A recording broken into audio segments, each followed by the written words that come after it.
বন্ধুরা, মুকুটমণিপুর রুপ গার্ডেনে আপনাদের সকলকে স্বাগত। দেখুন, 1-1.5 মাস আগে আমি এই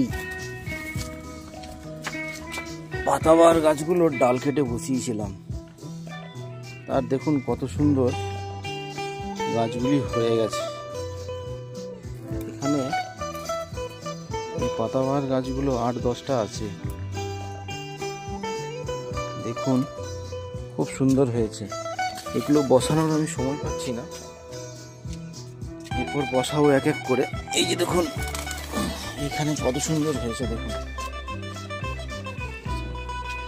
সব পাতাবাহার গাছ 1-1.5 মাস আগে আমি বালিতে বসিয়েছিলাম।